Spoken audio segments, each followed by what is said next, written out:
ಎಲ್ಲರಿಗೂ ಕ್ರಿಸ್ತ ಯೇಸುವಿನ ನಾಮದಲ್ಲಿ ವಂದನೆಗಳು. ಪ್ರಿಯ ದೇವ ಮಕ್ಕಳೇ, ಹೇಗಿದ್ದೀರಿ? ನಾನು ನಂಬ್ತೇನೆ ದೇವರು ನಿಮಗೆ ಒಳ್ಳೆ ಆರೋಗ್ಯ, ಆಯಸ್ಸು, ಅಭಿವೃದ್ಧಿಯನ್ನು ಕೊಟ್ಟು ತನ್ನ ಸುಚಿತ್ತದಲ್ಲಿ ನಿಮ್ಮನ್ನು ತನ್ನ ಆತ್ಮನ ಮುಖಾಂತರವಾಗಿ ನಡೆಸ್ತಾನೆಂಬುದಾಗಿ ಬಲವಾಗಿ ನಾನು ನಂಬುವವನಾಗಿದ್ದೇನೆ. ನಾನು ಕ್ರಿಸ್ತನಲ್ಲಿ ಸೇವಕ ಪ್ರಸನ್ನ ಕುಮಾರ್. ಬನ್ನಿ, ಈ ದಿನ ಒಂದು ವಿಷಯವನ್ನು ಧ್ಯಾನಿಸಿಕೊಳ್ಳೋಣ. ಇಂದಿನ ಕಷ್ಟ ನೋಡಬೇಡ, ಮುಂದೆ ದೇವರು ಇಟ್ಟ ಯೋಜನೆಯನ್ನ ನೋಡು. ಇಂದಿನ ಕಷ್ಟಗಳನ್ನ ನೋಡಬೇಡ, ದೇವರು ಮುಂದೆ ಇಟ್ಟಿರುವಂತ ಆಶೀರ್ವಾದಗಳನ್ನ ನೋಡು ಎಂಬ ವಿಷಯವನ್ನ ಇಂದು ನಾವು ಧ್ಯಾನ ಮಾಡಿಕೊಳ್ಳಿಕ್ಕಿದ್ದೇವೆ. ಪ್ರಿಯ ದೇವ ಮಗುವೆ, ನಾ ಹೇಳೋದನ್ನ ಜಾಗ್ರತೆ ಕೇಳಿಸ್ಕೊಳ್ರಿ. ಇಂದಿನ ಕಷ್ಟಗಳನ್ನ ನೋಡದೆ ದೇವರು ಮುಂದೆ ಇಟ್ಟಿರುವಂತ ಆಶೀರ್ವಾದಗಳನ್ನು ನೋಡಬೇಕು ಎಂಬುದಾಗಿ ಹೇಳುವಾಗ ಅದರ ಅರ್ಥ ನಾವು ನಮ್ಮ ಕಷ್ಟಗಳನ್ನ ಗಮನಿಸದೆ ಇರಬೇಕು ಎಂಬುದಾಗಿ ಅದರ ಅರ್ಥನಾ, ಅಥವಾ ನಮ್ಮ ಕಷ್ಟಗಳನ್ನ ನಾವು ನೋಡದೆ ಇರ್ಲಿಕ್ಕೆ ಆಗ್ತದ? ನಿಮ್ಗೇನ್ ಗೊತ್ತು ಪಾಸ್ಟ್ರೆ, ನಾವು ಬಹಳಷ್ಟು ಕಷ್ಟಗಳಲ್ಲಿದ್ದೇವೆ, ಬಹಳಷ್ಟು ಹೋರಾಟಗಳಲ್ಲಿದ್ದೇವೆ, ಬಹಳಷ್ಟು ಸಂಕಟಗಳಲ್ಲಿದ್ದೇವೆ, ನಮ್ಮ ಕಷ್ಟಗಳು ನಮಗೆ ಗೊತ್ತು, ನಮ್ಮ ಕಷ್ಟಗಳು ನಾವು ಬಿದ್ದಿದ್ದೇವೆ ಎಂಬುದಾಗಿ ನೀವು ಅಂದ್ಕೊಳ್ತಾ ಇರ್ಬೋದು. ಆದರೆ ಜಾಗ್ರತೆ ಕೇಳಿಸ್ಕೊಳ್ರಿ, ನಾನು ಹೇಳುವಂಥ ವಿಷಯವನ್ನು ಬಹು ಜಾಗ್ರತೆಯಾಗಿ ಕೇಳಿಸ್ಕೊಳ್ರಿ.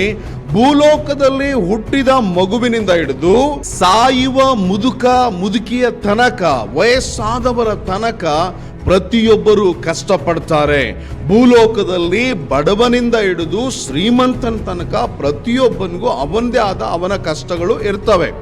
ಲೋಕದಲ್ಲಿ ಪಾಪಿಯಿಂದ ಹಿಡಿದು ನೀತಿವಂತನ ತನಕ ಪ್ರತಿಯೊಬ್ಬರು ಅವರವರದೇ ಆದಂತ ಕಷ್ಟಗಳಲ್ಲಿ ಅವರು ಹಾದು ಹೋಗ್ತಾ ಇರ್ತಾರೆ. ಹಾಗಾದ್ರೆ ಲೋಕದಲ್ಲಿ ಕಷ್ಟಗಳಿಲ್ಲದೆ ಇರುವಂತವರು ಒಬ್ಬರು ಇಲ್ವಾ? ನಿಜ ಹೇಳಬೇಕಾದ್ರೆ ಹೌದು, ಲೋಕದಲ್ಲಿ ಕಷ್ಟಗಳು ಇಲ್ಲದೆ ಇರುವಂತವರು ಒಬ್ಬರು ಸಹ ಇಲ್ಲ. ಯಾಕೆ ಹೀಗೆ ಅಂದ್ರೆ, ಆದಾಮ್ ಹವ್ವಳು ಮಾಡಿದಂತ ಪಾಪದ ಪ್ರತಿಫಲವಾಗಿ ಇಂದು ನಾವೆಲ್ಲರೂ ಸಹ ಅದನ್ನ ಅನುಭವಿಸುವವರಾಗಿದ್ದೇವೆ. ಪ್ರಿಯ ದೇವ ಮಕ್ಕಳೇ, ಯಾಕೋಬನು ಬರೆದ ಪತ್ರಿಕೆ 1ನೇ ಅಧ್ಯಾಯದ 2ನೇ ವಚನಕ್ಕೆ ಹೋಗುವಾಗ ಅಲ್ಲಿ ಹೀಗೆ ಬರೆಯಲ್ಪಟ್ಟದೆ, ನನ್ನ ಪ್ರಿಯ ಸಹೋದರರೇ, ನೀವು ನಾನಾ ವಿಧವಾದಂಥ ಕಷ್ಟಗಳಲ್ಲಿ ಬಿದ್ದಿರುವಾಗ ಅಂತೇಳಿ ಮಾತಾಡ್ತಾ, ಅಂದ್ರೆ ನಾನಾ ವಿಧವಾದಂಥ ಕಷ್ಟಗಳು, ನಾನಾ ವಿಧವಾದಂಥ ಸಂಕಟಗಳು ನಮ್ಮ ಜೀವಿತದಲ್ಲಿ ಇರ್ತದೆ ಎಂಬುದಾಗಿ ಆ ವಾಕ್ಯ ಸ್ಪಷ್ಟವಾಗಿ ನಮಗೆ ಬೋಧನೆ ಮಾಡ್ತದೆ. ನಾವು ಕಷ್ಟಗಳಲ್ಲಿ ಹಾದು ಹೋಗ್ತೇವೆ, ನಾವು ಸಮಸ್ಯೆಗಳಲ್ಲಿ ಹಾದು ಹೋಗ್ತೇವೆ, ನಾವು ಕಣ್ಣೀರಲ್ಲಿ ಹಾದು ಹೋಗ್ತೇವೆ, ನಾವು ಭಯಂಕರವಾದ ಸಂಕಟಗಳಲ್ಲಿ, ಒಂಟಿತನದಲ್ಲಿ, ಏಕಾಂಗಿತನದಲ್ಲಿ, ಎಲ್ಲರಿಂದ ಕೈ ಬಿಡಲ್ಪಟ್ಟಂತ ಅನುಭವದಲ್ಲಿ, ಮೋಸ ಹೋದ ಅನುಭವದಲ್ಲಿ, ಇನ್ನೊಬ್ಬರನ್ನ ನಂಬಿ ವಂಚಿಸಲ್ಪಟ್ಟಂತ ಅನುಭವದಲ್ಲಿ, ಸಾಕಷ್ಟು ಹಿಂದಿನಿಂದ ಚೂರಿ ಹಾಕಿದಂತ ಅನುಭವದಲ್ಲಿ, ಇನ್ನೊಬ್ಬರಿಗೆ ಒಳ್ಳಿತನ ಮಾಡಿ ಕೆಡುಕನ್ನು ಅನುಭವಿಸಿದಂತ ಎಲ್ಲ ಅನುಭವದಲ್ಲಿ ನಾವು ಸಾಗಿ ಹೋಗ್ತೇವೆ. ಪ್ರಿಯ ದೇವ ಮಕ್ಕಳೇ, ಈ ಕಷ್ಟಗಳನ್ನ ನೋಡಿ ಕೂತ್ರೆ ನಾವು ಮುಂದಿರುವಂತ ಆಶೀರ್ವಾದಗಳನ್ನ ನೋಡ್ಲಿಕ್ಕೆ ಸಾಧ್ಯ ಇಲ್ಲ. ಪ್ರಿಯ ದೇವ ಮಗುವೆ, ಜಾಗ್ರತೆ ಕೇಳಿಸ್ಕೋ. ಇಂದಿನ ಕಷ್ಟಗಳನ್ನು ನೋಡದೆ ಮುಂದೆ ದೇವರಿಟ್ಟಂತ ಆಶೀರ್ವಾದವನ್ನ ನೋಡು. ಮೇ ಬಿ ಇಂದಿನ ಕಷ್ಟಗಳನ್ನ ನೋಡ್ಕೊಂಡು ಕೂತ್ಕೊಂಡ್ರೆ ಮುಂದಿರುವಂತ ಆಶೀರ್ವಾದಗಳನ್ನ ಕಳ್ಕೊಳ್ಳಿಕ್ಕೆ ಸಾಧ್ಯತೆ ಇದೆ. ಬಹುತೇಕ ಜನರು ಇಂದಿನ ಕಷ್ಟಗಳನ್ನ ನೋಡ್ಕೊಂಡು ಕೂತ್ಕೊಂಡು ಮುಂದಿರುವಂತ ದೇವರ ಆಶೀರ್ವಾದಗಳನ್ನ ಕಳೆದುಕೊಂಡಿದ್ದಾರೆ. ಅವರ ಓಟವನ್ನ ಪರಿಪೂರ್ಣವಾಗಿ ಓಡದೆ, ಅವರ ಆತ್ಮೀಯ ಜೀವಿತವನ್ನ ಪೂರ್ತಿ ಮಾಡದೆ, ಅವರ ವಿಶ್ವಾಸಿಯ ಜೀವಿತವನ್ನ ಪೂರ್ತಿ ಮಾಡದೆ, ಅವರು ಅವರ ಜೀವಿತವನ್ನು ಮೊಟಕುಗೊಳಿಸಿ ಅವರ ಜೀವಿತವನ್ನು ಆಶೀರ್ವಾದಗಳಿಂದಲೂ, ಆತ್ಮೀಯ ಜೀವಿತದಲ್ಲೂ, ನಂಬಿಕೆ ಜೀವಿತದಿಂದಲೂ ಎಲ್ಲವುಗಳಿಂದ ದೂರ ಹೋಗ್ಬಿಟ್ಟಿದ್ದಾರೆ. ಪ್ರಿಯ ದೇವ ಮಗುವೆ, ನಾ ಹೇಳೋ ಜಾಗೃತೆ ಕೇಳಿಸ್ಕೋ. ಇಂದಿನ ಕಷ್ಟಗಳನ್ನ ನೋಡ್ಕೊಂಡು ಮುಂದಿರುವಂತ ಆಶೀರ್ವಾದಗಳನ್ನ ಕಳೆದುಕೊಳ್ಬೇಡ. ಹಾಗಾದ್ರೆ ಪಾಸ್ಟರ್ ಅವರೇ, ನಮ್ಮ ಕಷ್ಟಗಳು ಬಂದಿದ್ದಾವೆ, ನಾವು ಕಷ್ಟಗಳು ನೋಡದೆ ಇರ್ಲಿಕ್ಕೆ ಆಗ್ತದ? ನಮ್ಮ ಕಣ್ಣೀರನ್ನ ಕೊರಗದೆ ಇರ್ಲಿಕ್ಕೆ ಆಗ್ತದ?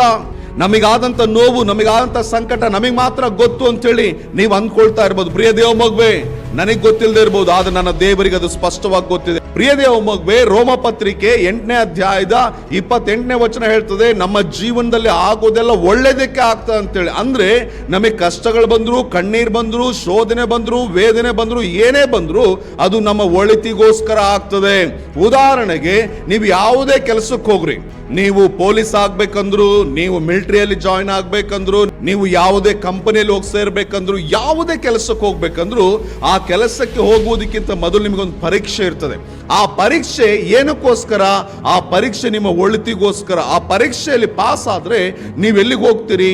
ಆ ಒಂದು ಶ್ರೇಷ್ಠವಾದ ಕೆಲಸಗಳಿಗೆ ಹೋಗ್ತೀರಿ. ಹಾಗೆ ಆತ್ಮೀಯ ಜೀವನದಲ್ಲಿ ಈ ಕಷ್ಟಗಳು, ಹೋರಾಟಗಳನ್ನುವಂಥದ್ದು ನಮ್ಮ ಒಳಿತಿಗೋಸ್ಕರವಾಗಿ ನೇಮಿಸಲ್ಪಟ್ಟಿದೆ. ನಾನು ಇದನ್ನು ಬಲವಾಗಿ ನಂಬ್ತೇನೆ. ನಾನು ಕ್ರಿಸ್ತನಲ್ಲಿ ಇದನ್ನು ಬಲವಾಗಿ ನಂಬ್ತೇನೆ. ಬಲವಾಗಿ ನಂಬಿಕೊಂಡು ಇದುವರೆಗೂ ನಾನು ಬರ್ತಾ ಇದ್ದೇನೆ.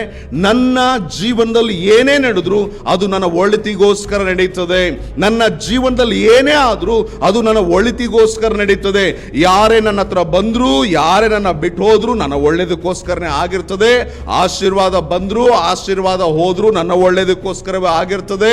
ನಾನು ಬಲವುಳ್ಳವನಾಗಿದ್ರು, ಬಲಹೀನನಾಗಿದ್ರು ನನ್ನ ಒಳ್ಳೇದಕ್ಕೋಸ್ಕರವಾಗಿ ಆಗ್ತದೆ. ನಾನು ಜ್ಞಾನಿ ಆಗಿದ್ರು, ಅಜ್ಞಾನಿ ಆಗಿದ್ರು ನನ್ನ ಒಳ್ಳೇದಕ್ಕೋಸ್ಕರ ಆಗಿರ್ತದೆ. ನನಗೆ ಶ್ರೇಷ್ಠ ಹೆಸರು ಬಂದ್ರು, ಶ್ರೇಷ್ಠ ಹೆಸರು ಬಾರದೆ ಹೋದ್ರು ಅದು ನನ್ನ ಒಳಿತಿಗೋಸ್ಕರ ಆಗಿರ್ತದೆ. ಇದು ನನ್ನ ಯೋಜನೆ ಅಲ್ಲ, ಇದು ದೇವರ ಯೋಜನೆ. ದೇವರು ನಮ್ಮ ಪ್ರತಿಯೊಂದು ಕಷ್ಟಗಳನ್ನ ನಮ್ಮ ಒಳಿತಿಗಾಗಿ ಅದನ್ನು ಬದಲಾಯಿಸುವವನಾಗಿದ್ದಾನೆ. ನಮ್ಮ ಮೇಲಿಗಾಗಿ, ನಮ್ಮ ಒಳ್ಳೆತನಕ್ಕಾಗಿ, ನಮ್ಮ ಆಶೀರ್ವಾದಗಳಿಗೆ ಅವುಗಳನ್ನ ಬದಲಾಯಿಸುವವನಾಗಿದ್ದಾನೆ. ಪ್ರಿಯ ದೇವ ಮಗವೇ, ಹಾಗಾದ್ರೆ ಕಷ್ಟದಲ್ಲಿರುವಂತ ನೀನು ಆ ಕಷ್ಟಗಳು ನಿನ್ನ ಒಳಿತಿಗೋಸ್ಕರ ಬಂದಿದ್ದಾದ್ರೆ ಏನಕ್ಕಾಗಿ ಆ ಕಷ್ಟ ಬಂತು? ಯಾವುದಕ್ಕಾಗಿ ಆ ಕಷ್ಟ ಬಂತು? ನಿಮ್ಮ ಬೈಬಲ್ ಅನ್ನ 1 ಕೊರಿಂಥದವರಿಗೆ ಬರೆದ ಪತ್ರಿಕೆ 1ನೇ ಅಧ್ಯಾಯದ 26, 27, 28ನೇ ವಚನಕ್ಕೆ ತಿರುಗಿಸಬೇಕೆಂಬುದಾಗಿ ಪ್ರೀತಿಯಿಂದ ಮನವಿ ಮಾಡುವವನಾಗಿದ್ದೇನೆ. ಅಲ್ಲಿ ಹೀಗೆ ಹೇಳ್ತದೆ, ಅಪೊಸ್ತಲನಾದ ಪೌಲ್ ಹೇಳ್ತಾನೆ, ಪ್ರಿಯ ಸಹೋದರರೇ, ನಿಮ್ಮನ್ನ ದೇವರು ಕರೆದಾಗ ಎಂಥವ್ರನ್ನ ಕರೆದ ಅಂತೇಳಿ ಒಂದ್ಸತಿ ನೀವು ನೆನಪು ಮಾಡ್ಕೊಳ್ರಿ. ನೀವು ಬಲಹೀನರಾಗಿದ್ರಿ, ಕುಲಹೀನರಾಗಿದ್ರಿ, ನೀವು ಏನು ಗಣನೆಗೆ ಬಾರದವರಾಗಿದ್ರಿ ಅಂತೇಳಿ ಹೇಳಿ ಅಂಥವ್ರನ್ನ ಏನಕ್ಕೆ ದೇವರು ಆರಿಸ್ಕೊಂಡ ಅಂತ ನೋಡುವಾಗ, ಲೋಕದಲ್ಲಿ ಜ್ಞಾನಿಗಳನ್ನ ಮತ್ತು ಇದ್ದಂಥವುಗಳನ್ನ, ಭಯಂಕರವಾದ ಶ್ರೇಷ್ಠವಾದ ಸಂಗತಿಗಳನ್ನ ನಾಚಿಕೆ ಪಡಿಸುವುದಕ್ಕೋಸ್ಕರವಾಗಿ ಏನು ಗಣನೆಗೆ ಬಾರದ ನಮ್ಮನ್ನ ದೇವರು ಆರಿಸ್ಕೊಂಡಿದ್ದಾನಂತೆ. ಹಾಗಾದ್ರೆ ದೇವರು ನಿನಗೆ ನೇಮಿಸಿರುವಂತ ಸಂಗತಿ ಏನು? ಇವತ್ತಿನ ಕಷ್ಟದ ಜೀವಿತವಲ್ಲ. ನಿನಗೆ ದೇವರು ನೇಮಿಸಿರುವಂತದ್ದು ಆ ಶ್ರೇಷ್ಠವಾದಂತ ದೇವರ ದರ್ಶನವನ್ನು ನೆರವೇರಿಸುವುದಕ್ಕಾಗಿ, ದೇವರ ಉದ್ದೇಶವನ್ನು ನೆರವೇರಿಸುವುದಕ್ಕಾಗಿ. ಹಾಗಾದ್ರೆ ನೀನು ಏನನ್ನು ನೆರವೇರಿಸಬೇಕಾಗಿದೆ? ಲೋಕದ ಜ್ಞಾನಿಗಳನ್ನ ನೀನು ನಾಚಿಕೆ ಪಡಿಸಬೇಕಾಗಿದೆ. ಲೋಕದ ಬಲಿಷ್ಠರು ನೀನು ನಾಚಿಕೆ ಪಡಿಸಬೇಕಾಗಿದೆ.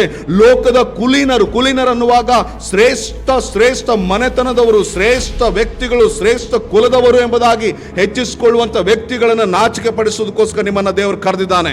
ನಾಚಿಕೆ ಪಡಿಸೋ ಅಂದ್ರೆ ಅದರ ಅರ್ಥ ಏನು? ಏನಾದ್ರೂ ಹೇಳಿ ಅವ್ರನ್ನ ನಾಚಿಕೆ ಪಡಿಸೋದಾ? ಬೈದು ಅಥವಾ ಟೀಕಿಸಿ ಅವ್ರನ್ನ ನಾಚಿಕೆ ಪಡಿಸೋದಾ? ಅದಲ್ಲ.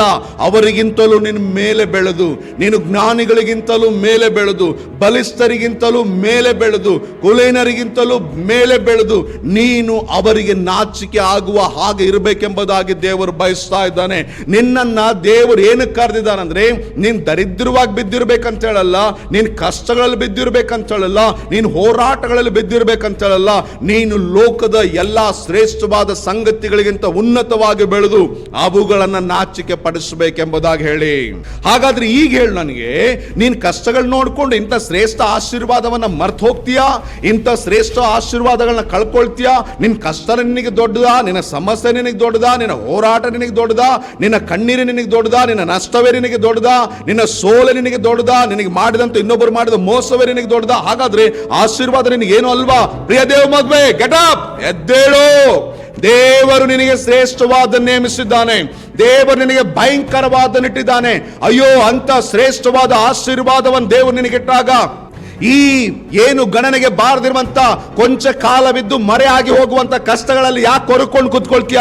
ನಿನ್ನನ್ನು ದೇವರು ಕರೆದಿರುವಂತ ಉದ್ದೇಶ ನೀನು ಶ್ರೇಷ್ಠಳು ಆಗ್ಬೇಕೆಂಬುದಾಗಿ, ನೀನು ಬಲಿಷ್ಠಳು ಆಗಬೇಕೆಂಬುದಾಗಿ, ಜ್ಞಾನಿ ಆಗ್ಬೇಕೆಂಬುದಾಗಿ ದೇವರು ನಿನ್ನನ್ನು ಕರೆದಿದ್ದಾನೆ. ಹಾಗಿರುವಾಗ ಎದ್ದೇಳು ಪ್ರಿಯ ದೇವ ಮಗುವೆ. ಇಂದಿನ ಕಷ್ಟಗಳನ್ನು ನೋಡ್ಕೊಂಡು ಕೂತ್ಕೋಬೇಡ, ಇಂದಿನ ವೇದನೆ ನೋಡ್ಕೊಂಡು ಕೂತ್ಕೋಬೇಡ. ಎದ್ದೇಳು, ದೇವರ ಉದ್ದೇಶಕ್ಕೆ ಸಾಗು, ದೇವರ ಮಹಿಮೆಗೆ ಸಾಗು. ಎದ್ದೇಳು, ಪ್ರಕಾಶಿಸು. ದೇವರ ಬೆಳಕು ನಿನ್ನ ಮೇಲೆ ಬಂದಿದೆ. ದೇವರ ಬೆಳಕನ್ನು ಧರಿಸ್ಕೋ, ದೇವರ ಬಲವನ್ನು ಧರಿಸ್ಕೋ. ಮುಂದಿರುವಂತ ಗುರಿಯನ್ನು ನೋಡು, ಮುಂದಿರುವಂತ ಗೋಲನ್ನು ನೋಡು. ದೇವರು ಏನಕ್ಕೆ ಕರೆದಿದ ನಿನಗೆ? ಇವತ್ತಿನ ಕಷ್ಟದಲ್ಲಿ ಕೂರ್ಲಿಕ್ಕಲ್ಲ, ಮುಂದಿರುವಂತ ಆಶೀರ್ವಾದದಲ್ಲಿ ಎದ್ದೇಳಲಿಕ್ಕೋಸ್ಕರವಾಗಿ. ಹಿಂದಿರುವಂತ ಕೊರಗುವಿಕೆಯಲ್ಲಿ ಕೂರ್ಲಿಕ್ಕಲ್ಲ, ಮುಂದಿರುವಂತ ಬಲಿಷ್ಠವಾದ ಸಂಗತಿಗಳನ್ನ ಸ್ವಾಧೀನಪಡಿಸಿಕೊಳ್ಳಿಕ್ಕಾಗಿ ದೇವರು ನಿನ್ನನ್ನು ಕರೆದಿದ್ದಾನೆ. ಹಾಗಾದ್ರೆ ಇವತ್ತು ಇಲ್ಲಿ ಕೂರ್ಬೇಕಾದವ್ ನೀನಲ್ಲ. ಇವತ್ತು ನೀನು ಎಲ್ಲಿ ಕೂರಬೇಕಾದವಳಲ್ಲ, ನೀನು ಎದ್ದೇಳಬೇಕಾದವಳು. ನೀನು ಎಲ್ಲೋ ಮೂಲೆಯಲ್ಲಿ ಕೂತ್ಕೊಳ್ಳುವಂತ ವ್ಯಕ್ತಿ ಅಲ್ಲ, ನೀನು ಎಲ್ಲೋ ಸಿಂಹಾಸನದಲ್ಲಿ ಕೂರಬೇಕಾದಂತ ವ್ಯಕ್ತಿ. ಹಾಗಾಗಿ ದೇವರು ಶ್ರೇಷ್ಠವಾದ ಉದ್ದೇಶವನ್ನ, ಶ್ರೇಷ್ಠವಾದ ಯೋಚನೆಗಳನ್ನ ನಿನಗಾಗಿ ಮಾಡಿಟ್ಟಾಗ ಎಲ್ಲಿ ಎಷ್ಟು ಕಾಲ ಇನ್ನು ಇಲ್ಲೇ ಕೂತ್ಕೊಳ್ತೀಯ? ಹೌದು, ಕಷ್ಟಗಳಿದ್ದಾವೆ, ಎದ್ದೇಳು. ನಿನ್ನಿಂದ ಸಾಧ್ಯ. ಆ ಕಷ್ಟಗಳಿಂದ ಎದ್ದು ಬರ್ಲಿಕ್ಕೆ ಸಾಧ್ಯ, ರೋಗದಿಂದ ಎದ್ದು ಬರ್ಲಿಕ್ಕೆ ಸಾಧ್ಯ, ಆ ಅಪನಂಬಿಕೆಯಿಂದ ಎದ್ದು ಬರ್ಲಿಕ್ಕೆ ಸಾಧ್ಯ, ಭಕ್ತಿಹೀನತೆಯಿಂದ ಎದ್ದು ಬರ್ಲಿಕ್ಕೆ ಸಾಧ್ಯ. ನೀನ್ ಎದ್ದು ಶ್ರೇಷ್ಠವಾದನ್ನು ಸ್ವಾಧೀನ ಪಡಿಸ್ಕೊಳ್ಳಿಕ್ಕೆ ಸಾಧ್ಯ. ನಿನ್ನ ಬಲದಿಂದ ಅಲ್ಲ, ದೇವ ಬಲದಿಂದ ನೀನು ಸ್ವಾಧೀನ ಪಡಿಸ್ಕೊಳ್ತೀಯ. ಇದನ್ನ ಮಾತ್ರ ನೀನ್ ಮರಿಲೇಬೇಡ. ಬನ್ನಿ ಪ್ರಾರ್ಥನೆ ಮಾಡಿಕೊಳ್ಳೋಣ. ಪ್ರೀತಿ ಉಳ್ಳ ಸ್ವರ್ಗೀಯ ತಂದೆ ದೇವರೇ, ನಿನ್ನ ಮಕ್ಕಳು ಯಾವ ಕಾರಣಕ್ಕೂ ಕಷ್ಟಗಳು ನೋಡಿಕೊಂಡು, ಆ ರೋಗಗಳು ನೋಡಿಕೊಂಡು, ಸೋಲುಗಳು ನೋಡ್ಕೊಂಡು ಕೂತ್ಕೊಳ್ಳದೆ ಎದ್ದು ಪ್ರಕಾಶಿಸಿ ನಿನ್ನ ಮಹಿಮೆಗಾಗಿ ಎದ್ದು ಕರ್ತನೆ ನಿನ್ನ ಆಶೀರ್ವಾದಗಳನ್ನು ಸ್ವಾಧೀನ ಪಡಿಸಿಕೊಂಡು ಲೋಕದಲ್ಲಿ ಮಹಿಮೆಯಾಗಿ ಎದ್ದೇಳುವಂತೆ, ಪ್ರಕಾಶಿಸುವಂತೆ ನಿನ್ನ ಮಕ್ಕಳಿಗೆ ನೀನು ಸಹಾಯ ಮಾಡು ಪವಿತ್ರಾತ್ಮನೇ. ನಿನ್ನ ಮಕ್ಕಳ ಕಣ್ಣುಗಳನ್ನ ತೆರೆ ಮಾಡುವುದೇವರೇ, ನಿನ್ನ ಮಕ್ಕಳ ಮನೋನೇತ್ರಗಳನ್ನ ಬೆಳಗಿಸುವುದೇವರೇ, ಶ್ರೇಷ್ಠವಾದ ಆಶೀರ್ವಾದಗಳನ್ನ, ಮುಂದಿರುವಂತ ಸಂಗತಿಗಳನ್ನ ಕಾಣುವಂತೆ ನಿನ್ನ ಮಕ್ಕಳಿಗೆ ನಿನ್ನ ಶ್ರೇಷ್ಠ ಆಶೀರ್ವಾದದ ಕಣ್ಣುಗಳನ್ನ ಅವ್ರಿಗೆ ಅನುಗ್ರಹಿಸು ಪವಿತ್ರಾತ್ಮನೇ.